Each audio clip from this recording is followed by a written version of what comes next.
Hello viewers, আসসালামু আলাইকুম। আশা করি অনেক অনেক ভালো আছেন। আজকের ভিডিওতে খুবই কমন একটি রোগ সাইনোসাইটিস নিয়ে আলোচনা করব। আজকের আলোচনার বিষয় হলো সাইনোসাইটিস কেন হয়, সাইনোসাইটিসের লক্ষণগুলো কি কি, সাইনোসাইটিস হলে কোন ধরনের ওষুধগুলো ব্যবহার করা হয়ে থাকে, সাইনোসাইটিসের ঘরোয়া চিকিৎসা, প্রতিকার এবং প্রতিরোধ। তাই আশা করি না টেনে পুরো ভিডিওটি অত্যন্ত মনোযোগ সহকারে দেখবেন। তার আগে আপনাদেরকে একটি বিষয় জানিয়ে রাখি, আপনারা যারা পল্লী চিকিৎসক, নার্স, প্যারামেডিক্স বা মেডিকেল অ্যাসিস্ট্যান্ট, ফার্মাসিস্ট রয়েছেন, তারা আমাদের পল্লী চিকিৎসক মেডিকেল সহায়িকা বইটি সংগ্রহ করতে পারেন, যেখানে 120টি কমন রোগের কারণ, লক্ষণ ও চিকিৎসা বিস্তারিত বর্ণনা করা হয়েছে। তো প্রথমে আমরা দেখব যে সাইনোসাইটিস কেন হয়। সাইনোসাইটিস হলো সাইনাসের প্রদাহ বা সংক্রমণ, যা ভাইরাস, ব্যাকটেরিয়া বা অ্যালার্জির কারণে হতে পারে। এতে সাইনাসের ভিতরের মিউকাস ঝিল্লি ফুলে যায় এবং সঠিকভাবে নাক দিয়ে মিউকাস বের হতে পারে না, ফলে ভিতরে চাপ পড়ে এবং সংক্রমণ ঘটে। সাইনোসাইটিসের কারণ ভাইরাল সংক্রমণ, সাধারণত ঠান্ডা লাগা থেকে শুরু হয়। ব্যাকটেরিয়াল সংক্রমণ, দীর্ঘস্থায়ী ঠান্ডা বা ভাইরাল সাইনোসাইটিসের পর। অ্যালার্জি, ধুলা, ধোঁয়া কিংবা পরাগরেণু। নাকের গঠনগত সমস্যা, যেমন নাকের মধ্যস্থল বাঁকা থাকা। পরিবেশগত কারণ, শুষ্ক বা দূষিত বাতাস। সাইনোসাইটিসের ধরন, অ্যাকিউট সাইনোসাইটিস, এটি সাধারণত 2 থেকে 4 সপ্তাহ স্থায়ী হয়। ক্রনিক সাইনোসাইটিস 12 সপ্তাহের বেশি স্থায়ী হয়। সাব অ্যাকিউট সাইনোসাইটিস, এটি 4 থেকে 12 সপ্তাহ স্থায়ী হয়। লক্ষণ, সাইনোসাইটিসের প্রধান লক্ষণগুলো হলো নাক বন্ধ হওয়া বা নাক দিয়ে মিউকাস পড়া, মাথা ভারী এবং ব্যথা, বিশেষত কপাল, চোখের চারপাশ এবং গালে চাপ অনুভূত হয়। গন্ধ ও স্বাদ হ্রাস পায়। জ্বর, বিশেষ করে ব্যাকটেরিয়াল সাইনোসাইটিসে জ্বর দেখা দেয়। শ্বাস নিতে কষ্ট হওয়া, গলা ব্যথা বা খুসখুসে কাশি, ক্লান্তি এবং অস্বস্তি। ইমেজিং টেস্ট, এক্স রে, নাকের PNS X ray, CT scan, endoscopy অর্থাৎ ন্যাসাল এন্ডোস্কোপি, মিউকাস বা তরল পরীক্ষা, অ্যালার্জি টেস্ট যাকে বলা হয় সিরাম আইজি, রক্ত পরীক্ষা যেমন সিবিসি। এরপর সাইনোসাইটিসের যে চিকিৎসা সেটি হলো ঔষধ সেবন। প্রথমে ব্যথা, জ্বর এবং ব্যথার জন্য প্যারাসিটামল জাতীয় ওষুধগুলো খাওয়া যেতে পারে।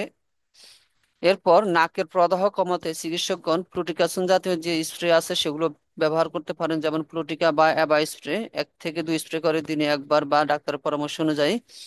এটি সাইনাসের প্রলাপ কমায়। অ্যান্টিহিস্টামিন যদি অ্যালার্জি থাকে, যেমন সিটিরিজিন, যে বাজারে অ্যালার্টল, এট্রিজিন, অ্যাসিট্রিন ইত্যাদি নামে পাওয়া যায়। আবার ফ্যাক্সোফেনাডিন, ফ্যাক্সো বা ফেনাডিন ইত্যাদি নামে পাওয়া যায়। রুপাটাডিন, রুপাডিন ইত্যাদি 10 মিলিগ্রাম আকারে পাওয়া যায়। এগুলো দিনে 1টি করে খেতে হয়। আর ফ্যাক্সোফেনাডিন দিনে 2টিও খাওয়া যায়, আর খাবার পর খেতে হবে। এটি অ্যালার্জি এবং চুলকানি অর্থাৎ অ্যালার্জি জনিত যে সর্দিগুলো হয় সেক্ষেত্রে হাঁচি, কাশি, নাক দিয়ে পানি পড়া, চোখ চুলকানো কমায়।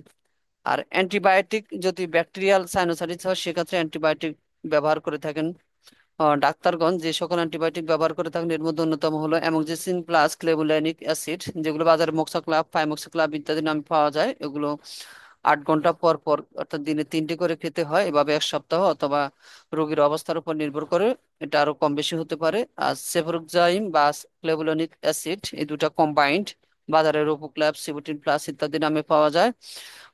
দিনে 2টা করে অর্থাৎ 12 ঘন্টা পর পর 7 দিন, অথবা ডাক্তারের পরামর্শ অনুযায়ী। ঘরোয়া চিকিৎসা, লবণ পানি দিয়ে নাক ধোয়া।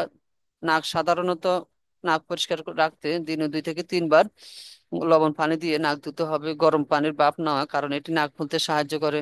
পানি পান, প্রচুর পানি পান করতে হবে, কারণ এটি মিউকাস তরল রাখতে সাহায্য করে।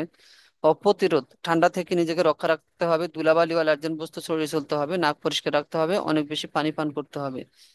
বিশেষ সতর্কতা হলো, যদি চোখের চারপাশে ফোলা বা তীব্র ব্যথা হয়, তীব্র মাথা ব্যথা হয়, দ্রুত চিকিৎসকের পরামর্শ নিতে হবে। উচ্চ রক্তচাপের রোগীরা ডিকনজেস্ট্যান্ট অর্থাৎ যে ফ্লুটিকাসন ন্যাপারালিস যেগুলো আছে সেগুলো ব্যবহার করে সতর্ক থাকতে হবে। আর গর্ভবতী বা স্তন্যদায়ী মায়েদের চিকিৎসকের পরামর্শ ছাড়া ওষুধ গ্রহণ করা উচিত নয়। কখন চিকিৎসকের কাছে যেতে হবে, উপসর্গ 10 দিনের বেশি স্থায়ী হলে, চোখের চারপাশ লাল হওয়া বা ফুলে যাওয়া, গুরুতর মাথা ব্যথা বা বিভ্রান্তি। এটি হলো একটি সাধারণ গাইডলাইন। রোগীর বয়স, শারীরিক অবস্থা, সংক্রমণের তীব্রতা, গর্ভাবস্থা ইত্যাদি অনুযায়ী চিকিৎসক প্রেসক্রিপশন দিবেন। তাই সাইনোসাইটিস হলে একজন ইএনটি বা নাক কান গলা বিশেষজ্ঞ ডাক্তারের পরামর্শ নিয়ে ঔষধ সেবন করা উত্তম। তো ভিউয়ার্স, আজকে এতটুকুই। আপনাদের কোনো বিষয়ে জানার থাকলে সেটি অবশ্যই কমেন্ট বক্সে লিখে জানাবেন। সবাই ভালো থাকবেন, সুস্থ থাকবেন। আল্লাহ হাফেজ।